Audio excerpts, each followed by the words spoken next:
Hey guys, how are we doing? So we're back on another Swag Kage video.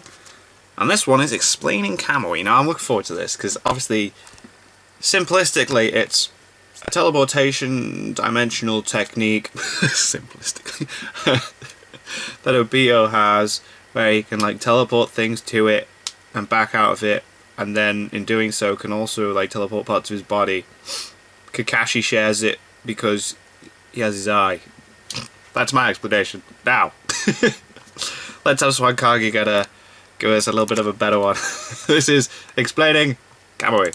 Yo, what's going on, everybody? Yep. Swag Kage here, and welcome to today's video, where we're going to be talking about Kamui, a space-time ninjutsu tied to the Mangekyo Sharingan of Obito Uchiha. Like many Mangekyo Sharingan powers, Kamui is really strong, and also like many Mangekyo Sharingan powers, its name is rooted in Japanese folklore. It's not directly named after a Shinto god like Tsukuyomi, Amaterasu, Kagetsuchi, and abilities like them, but it instead refers to the power and authority of the Shinto gods as a whole. As a matter of fact, when translated into English, Kamui literally means authority of the gods. So with a name like that, one might be led to believe that Kamui is really powerful, and rightfully so, because it is. It's one of the most useful and versatile ninjutsu in the entire series, though I guess that's to be expected since it's a Mangekyo Sharingan power. Even when taking that into account, though, I think Kamui is one of the best abilities granted by the Mangekyo Sharingan, at least out of the ones we've seen so far, especially when both of its variants are used in conjunction with one another. But I digress, I'm getting way ahead of myself, so let me get to actually explaining how the technique works. So Obito's Mangekyo Sharingan are unique, at least in the sense that they both give him access to the same ability, the same way both of Shisui's Mangekyo Sharingan give him access to Kodo Amatsu Kami, but the abilities are distinctly different and inexplicably linked together the same way Sasuke's Amaterasu and Kagetsuchi are. Both of these eyes allow their owner to access an unnamed pocket dimension, typically referred to as the Kamui dimension, though each one goes about doing this in one of two completely different ways. Now, while each eye is intended to be used for different purposes, they both have very similar applications. They are both ocular jutsu that involve the manipulation of space. And as an ocular jutsu, the space Kamui seeks to manipulate is always somewhere within the user's visual focal point, at least to some extent. Obito's left eye allows him to project a portal to his pocket dimension out into space, specifically directed at the focal point of his vision. In other words, this allows him to use a long-range version of Kamui, and its general purpose is to teleport people, objects, and other targets into the dimension using these long-range portals. Meanwhile, his right eye allows him to create a portal to this pocket dimension centered at its own position, as in the position of his right eye itself. It's almost like the eye becomes a door to the dimension. In other words, this allows him to cast a short-range version of Kamui, and just like the portals created by his left eye, this portal can teleport people and objects into the dimension for whatever reason he sees fit. That's the quick version of it anyway. The mechanics of this jutsu are quite a bit more complicated than that. Getting into the specifics of this ability is really tricky. Let me start with the details of the left eye's ability, since it's a bit less complicated than the right eye. As I mentioned earlier, Obito's left Mangekyo Sharingan allows him to project portals to Kamui's dimension forward into space and usually centered around the focal point of his vision. The reason there's more to the left eye's abilities than meets the eye is its owner can control the shape and size of the portals they create, and they can also choose how long these portals remain tangible. Doing so requires training, of course, as Kakashi had pretty much no control over any of these things when he first used it against Deidara. Furthermore, this portal acts sort of like a black hole, as it draws everything near it towards its center, and kind of forcibly drags its targets into Kamui's dimension, as opposed to just letting them fall into it. Also, the portals created by the left eye do not always seek to teleport the entirety of their targets. Kakashi and Obito can use this to their advantage by sucking pieces of an opponent's body into Kamui's dimension. Takes like when Kakashi completely tore off Deidara's arm with this ability, or when he used it to effectively destroy half of the Geto statue. And speaking of the Geto statue, the fact that Kakashi was able to teleport half of it into Kamui's dimension practically confirmed that he has full control over the size of the portals he creates, like I mentioned earlier. This, of course, allows him to transport a wide variety of things into Kamui's dimension, ranging anywhere from something as small as a kunai knife to something as large as the entire Eight Tails. While this form of Kamui can be used defensively, it is best used offensively, and can even be considered an instant kill move, since Obito and Kakashi, by extension, could use this left eye to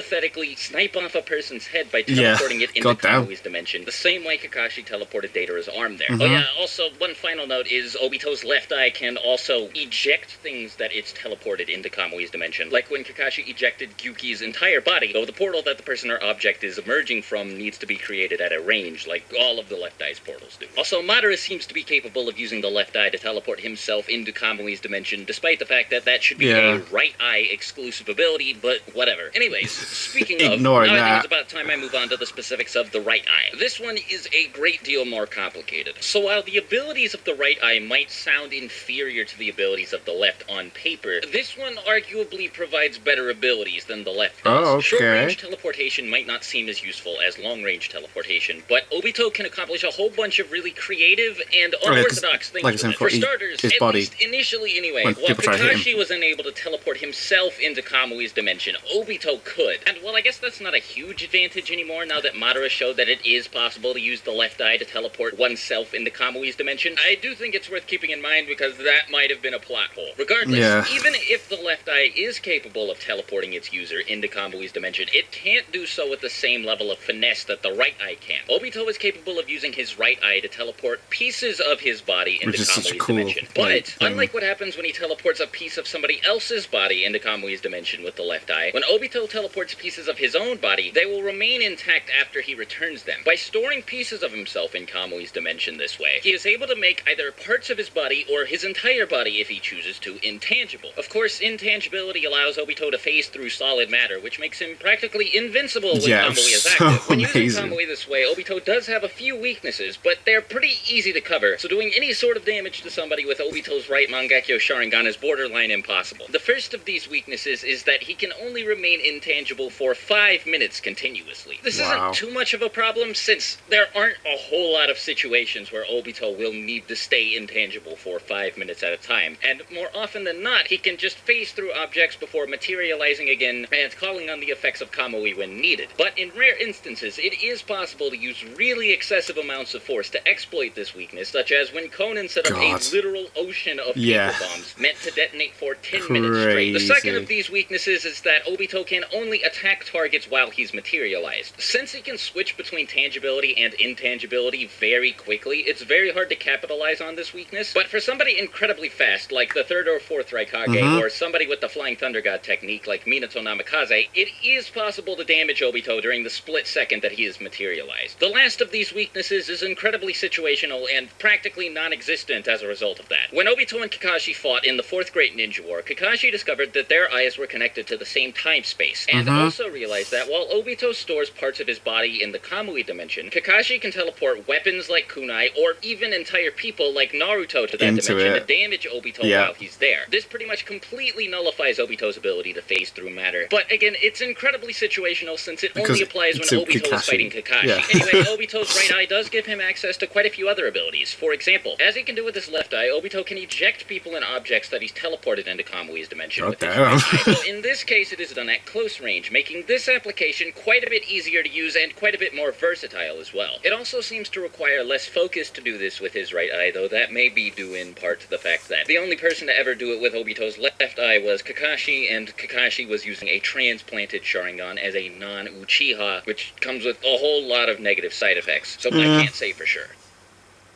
Anyway, Obito can also very easily teleport both himself and other people into Kamui's dimension with his right eye, and can also choose to eject himself at any point in the outside world, allowing him to effectively teleport. He can teleport himself, other people, other objects, you name it. Though it is worth pointing out that if he's transporting something other than himself, he needs to be making direct contact with it. And it's also stated that it's impossible to trace his chakra or the chakra of anybody he's transporting with him when he teleports this way. Minato even says that this is a more potent space-time ninjutsu than the Flying Thunder God technique. And that's like the teleportation jutsu. So that's gotta mean something. Now, when both eyes are working in conjunction with one another, they're capable of some pretty crazy stuff. Not only are they capable of teleporting targets twice as fast when they're both focused on one thing at the same time, like as in fast enough to outspeed a truth-seeking orb, but additionally, somebody with both of Obito's Mangekyo Sharingan can create 2 portals to Kamui's dimension and connect them. These 2 portals can be further used in conjunction with another space-time ninja. jutsu, like Kaguya's Yomotsu Hirasaka ability. Obito was able to connect the portals created by his left eye with one of the portals Kaguya was creating to another one of her dimensions, and use the portal created by his right eye to teleport through that portal. It's a bit confusing to explain verbally, but if you read the fight with Kaguya, you'll see what I mean. Synchronizing with another space-time is very taxing on a user of Kamui, as it pretty much sapped Obito of all of the chakra he had left when he attempted to do it. And this brings me to Kamui's chakra cost, along with the risk of blindness associated with it.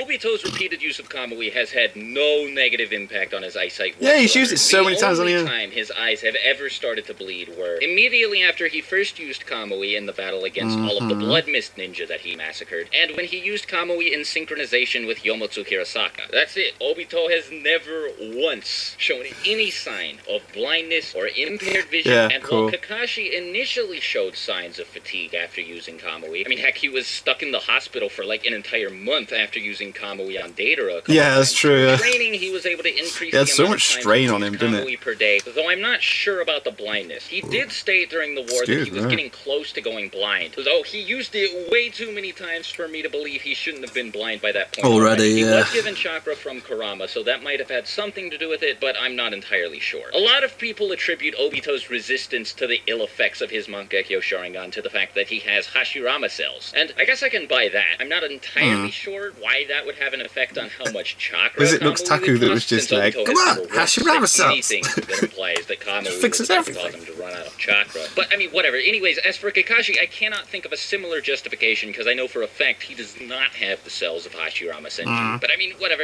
It doesn't matter. That sort of stuff is all really up in the air, and it's kind of up to headcanon, so, yeah, I'm gonna just not. So, yeah, that's gonna do it for today's video. Hate to end it so abruptly, but there's really nowhere to go from here on the subject of Kamui. Regardless, I think it's really cool, and I'm glad I finally got to talk about it, because I've been meaning to for a while. A lot of you guys have requested it, so thank you. Kamui's really cool. I had a lot of fun making this video. But anyways, yeah, if you're new here, make sure to subscribe, and if you enjoyed the video, make sure to hit the like button. If you have any ideas for future video topics you want me to cover, leave them in the comments below, and I'll get to any of them that I like at some point in the future anyway. I have a huge backlog of videos I already need to do, but whatever, that's neither here nor there. I hope you guys have a fantastic rest of the day, and I do hope to see you in my next video. Till then, talk to you later. Swaikage out. Bye.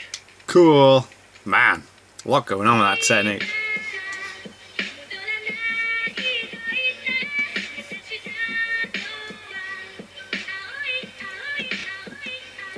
Like, goddamn. Cool technique, though. I mean, you're trying to hit me, teleport myself into there, then teleport out, boom, trap you in the thing, boom, boom, cut off your arm, bam. But yeah, that was awesome. Cool.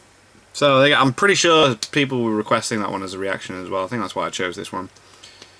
Just so many videos that Swagkage's got, though. They're so interesting. He's funny, it's informative, and I love Naruto. Thank you guys very much for watching. What do you guys think of that? What do you guys think of this? Click like, subscribe if you haven't already. Leave comments down below. Let me know what I should watch and discuss in future videos. And I'll see you guys, next time.